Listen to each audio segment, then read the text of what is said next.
Can you believe it? No more infinite grind in 8.3. They're actually listening to the feedback. Mythic Plus rewards will give you Mythic rating gear, and your alt will be more relaxed with the new catch-up gear coming in 8.3. All this plus a lot more in On Cooldown, your weekly WoW News show.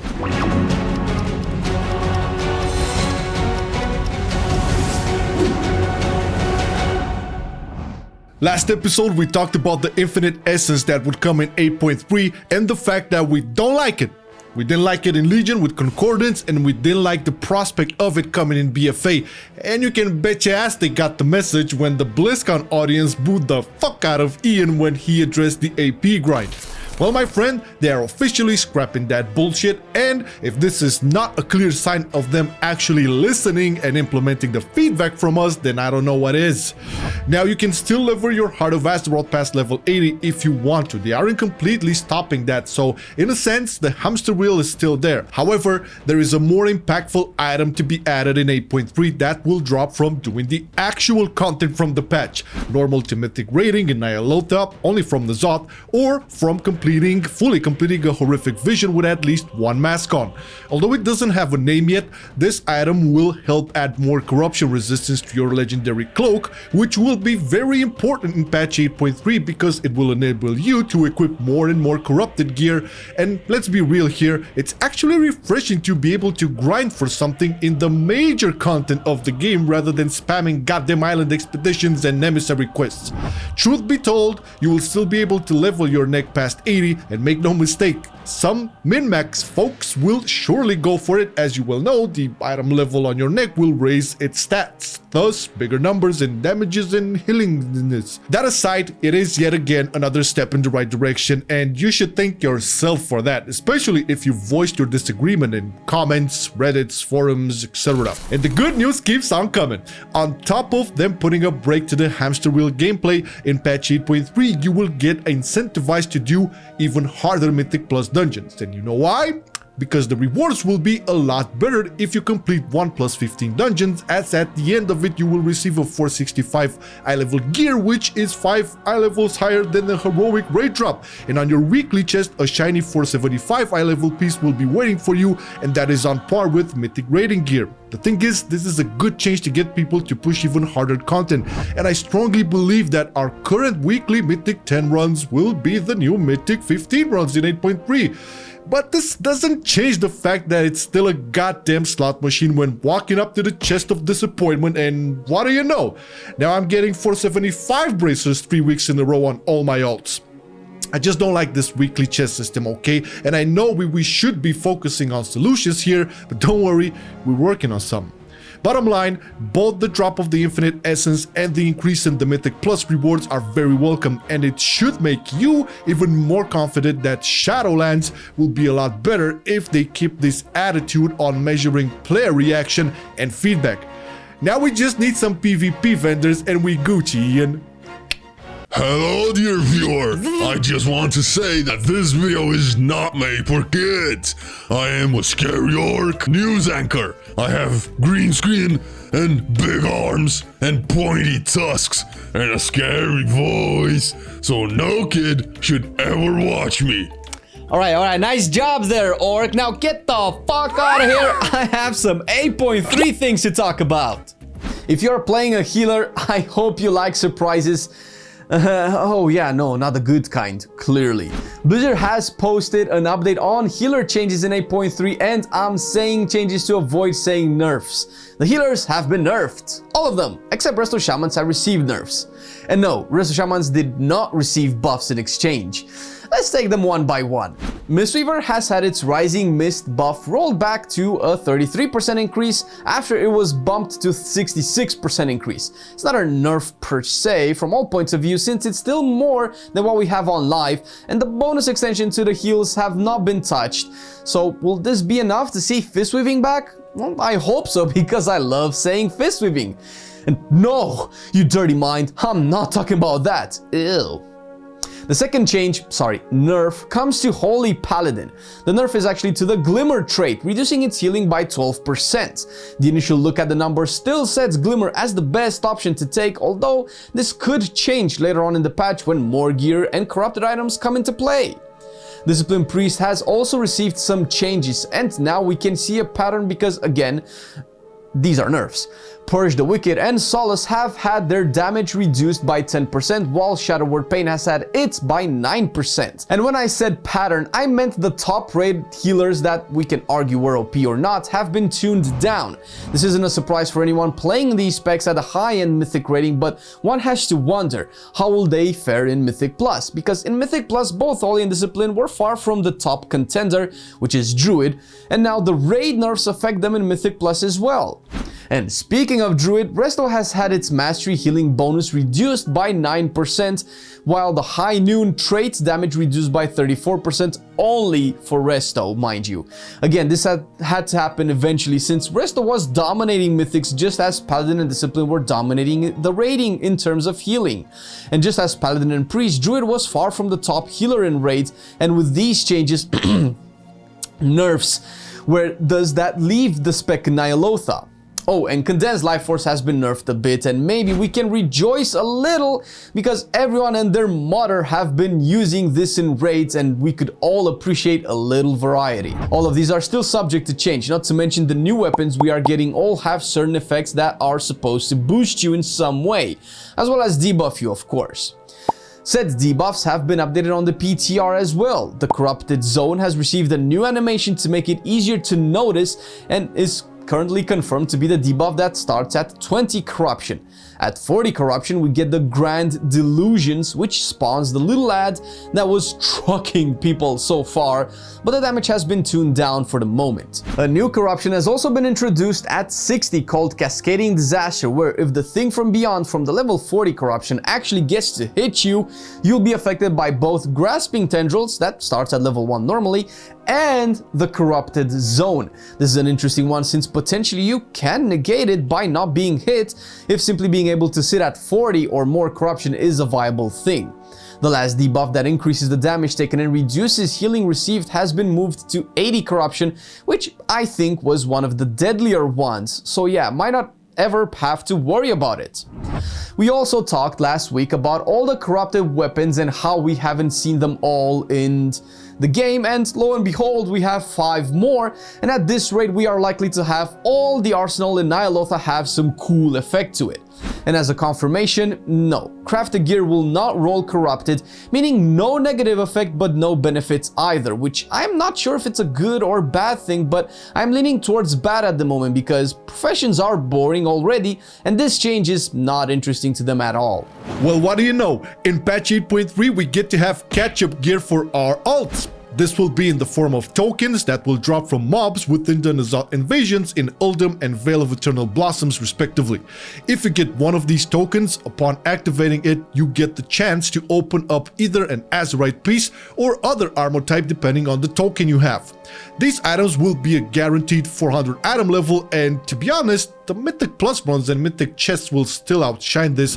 Hell, even the Bente gear is way better if you think about it, unless they will implement a way to upgrade the item level for these somehow.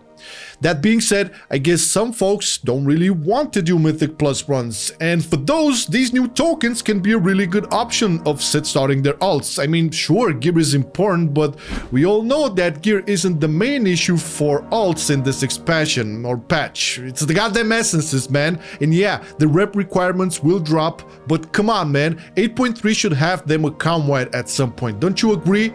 Let me know in the comments. Also, if you remember a while back, patch 8.2.5 was announced to have also an updated guild and community finder. Well, it's finally here and it is a great improvement over the older variants. So if you don't know, this one is already in the game, and if you were ever looking for a guild or community, you can now make a filtered out search based on things such as social leveling, PvP, rating, and so on. It's much easier now to find the community you need. Now, if by chance you are a GM or officer for a guild and you want to recruit some more people people, you now have options to be super specific, creating filters for specs of classes you need, and this can hopefully reduce the chat spam for guild recruitment as more people start using the new guilding community finder. Pretty good quality of life improvement if you ask me. And in today's comment of the day, we have Pixelated Twix, and part of our comment was... Also, who is disliking these videos? I just want to talk? That's what they all say, but then they sit you down and tell you for 45 minutes how they are not mad, but just disappointed. Mecha gnomes. To be honest, as a horde player, I was excited to hear they are joining the allied race party, and that's purely because they are one of the most interesting races, tying gnomes together with their titan ancestors. Warning, spoilers alert for 8.3. The scenario to unlock them ties neatly into the Battle for the Zara lore raid, where we fight Mecha initially and defeat him as he escapes in a pod to remain suspended in a coma for 2 patches. The scenario walks you through the process of asking the Mecha gnomes for help in reviving Mecha. So you basically do a series of WoW-like quests of collecting, killing, and saving things to essentially get Mecha a new heart. After which he is revived and you go on a journey with him through the Mechagon city, seeing as, you know, how you never got to see it being in a coma and all. The talk is about what it takes to be a leader, and Mecha ends up uniting all the gnomes, fleshy and robot-y alike, with Prince Erasmin as his right hand gnome. All in all, the scenario is one of the better ones for allied races, and it seems Blizzard is doing a better and better job at integrating them into the current factions. Not to mention the customization options are super sweet.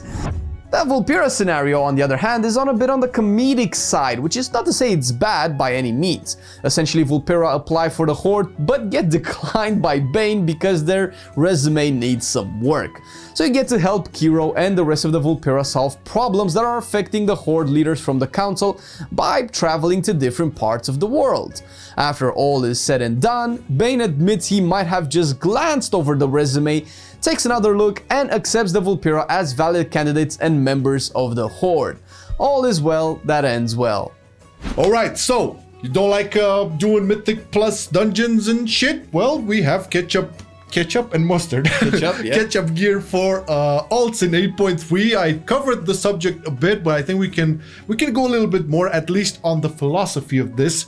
Because they know they've really fucked up with BFA when it came to alts, right? Yeah, and for sure. One thing, I don't know how you feel about this, but I strongly believe they missed the mark with helping alts. I mean, don't you agree? The actual hard to get thing on alts is essences, essences. Yes, I think, well, this is a very difficult topic to get into because I've talked with a lot of you guys on Twitch about this. There comes a point where if it becomes too accessible, then we start to complain about the fact that the game is too easy and we get stuff too quick. Oh, you can never please anybody. Yeah, there has to be a balance, and I understand, and I think we both understand that the balance is a little bit harder to hit right in the head.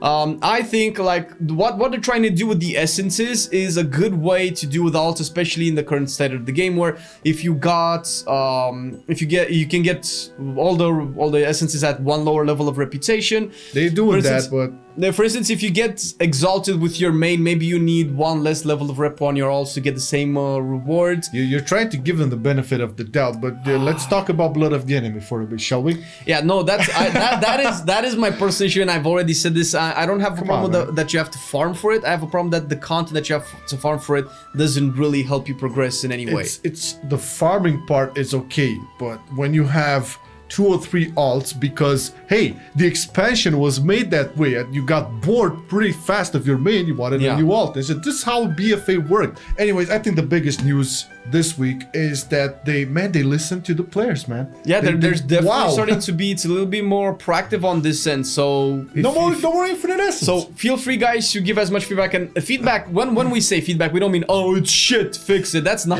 feedback, have right? Some arguments, goddammit. Come with some solutions, like, hey, I tested this. It felt like if it was this way, it would have been better, or something like that, right? Like constructive feedback, because that's the one that they can listen to. That's the one that they can even implement. Yes, but and it's really important for you guys to let them know how you feel about the corrupted gear, because They did say at BlizzCon that depending on how players react to this corruption thingy in 8.3, they will have a deciding factor in Shadowlands. So make sure to let them know. Kisker's mechanics.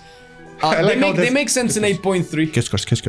I like how that sounds. They make sense in 8.3, but I hope they find a better system to incentivize, you know, that you want to keep progressing with your character, right? And not just eye level and eye level.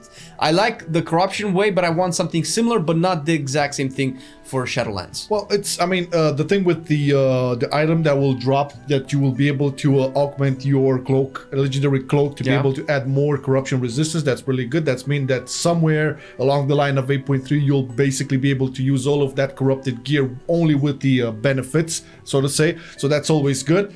But that being said, we really need to touch upon this.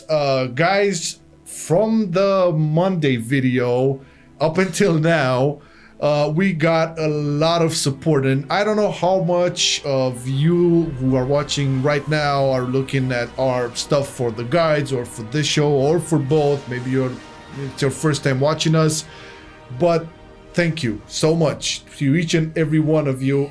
This made us believe and like gave us quite a confidence boost. We started this week with a different attitude than what we have now. Yeah, exactly. It's but you're probably gonna see all of your names right now on the screen. Patreon names. The Patreon names. I'm referring to the Patreons, of course. It's been overwhelming. Again, our main purpose with this this YouTube channel is to help out players, either like picking up new classes or just understanding other classes to play better with them, and also be entertaining. And we want to connect with you guys as well. This is why we love the community. The community and our stream kind of works towards this way, because we like people. We like playing with you guys. It's really fun, and I don't know. It's we like people. Not Vulperas. Not Vulperas. So yeah, guys, thank you once again for all of the much support. appreciated. It is a really daunting time to make videos on YouTube with this whole COPPA FTC thing. There's updates and updates and updates coming along, but we don't want to like bore you too much with it. The bottom line is, thank you so much once again from the bottom of both our hearts. It means the world to us. And with that, we're gonna like end this episode. Yeah, and end this episode as well. Thank you so much for watching, and have a good weekend. Take care, and we'll see you in the next video. Tomorrow the stream, don't forget. Oh yeah. Bye.